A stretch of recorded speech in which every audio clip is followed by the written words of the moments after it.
Agnes, martyr. Her name comes from Agnes, and it means pure. Agnes was born into the noble Roman family Claudia around 290. She received a good Christian education and consecrated herself to Christ with a vow of virginity when she was very young. She had several suitors, whom she rejected because she declared herself a faithful lover of Christ. When she was 13 years old, returning from school one day, Agnes met the son of the Roman Prefect, who fell in love with her and promised her great gifts in exchange for the promise of marriage. She replied, "I am taken by another lover. I love Christ. I will be the spouse of him whose mother is a virgin. I will love him and remain chaste." The young man then went to his father, the prefect, to denounce her for being a Christian. In those days, Christians were under the persecution of Diocletian and were condemned to death if they refused to worship the Roman gods.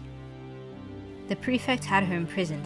They threatened to burn her alive if she refused to deny her religion, but she did not fear the flames.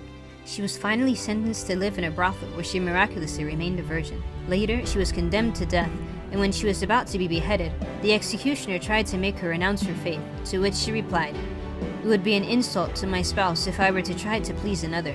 I will give myself only to him who chose me first. What are you waiting for, executioner?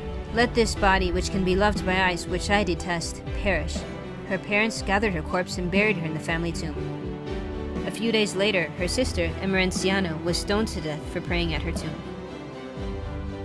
St. Ambrose says of Agnes, "She is said to have suffered martyrdom when she was 13 years old. How powerful is the faith which brings forth courageous martyrs of such a young age? Was there room for so many wounds in such a small body?" She proved to be extremely brave before the bloody hands of the executioners, and she was not discouraged when she heard the creaking of the heavy chains. She offered her neck to the sword of the furious soldier. Brought before the altar of the idols, she lifted her pure hands to Jesus Christ in prayer, and she made the sign of the cross in the midst of the burning fire, a symbol of the victory of Christ. She stretched forth her wrists and her neck to be bound with iron rings, but she was so small that the chains could not hold her. All wept except her. The people admired her generosity, surrendering to the Lord a life that she had hardly begun to live. They were all amazed that at such a young age she could be such a brave martyr in honor of God.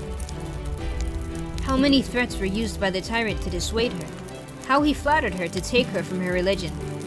But she replied, "It would be an injury to my spouse if I were to accept the love of another. He alone who chose me first will be my spouse, Jesus Christ. What's taking so long, executioner? May this body perish so that it may not be seen by eyes that I do not wish to please." When the moment of the martyrdom arrived, she prayed, bowing her head. You would have seen the executioner trembling, full of fear, as if it was him who was condemned to death. His hand trembled and he paled before the horror that he was about to commit. The young girl looked fearlessly upon the moment of her own death. Behold, here are two victories at once, purity and martyrdom. Each year, the sheep's wool that is used to weave the palliums for the archbishops is blessed on January 21st, the feast of St. Agnes. In this time of materialism, may she be a model of chastity for youth. Holiness consists in giving that little bit more. Give that little bit more, and don't let yourself be led by what is easy. Till next time!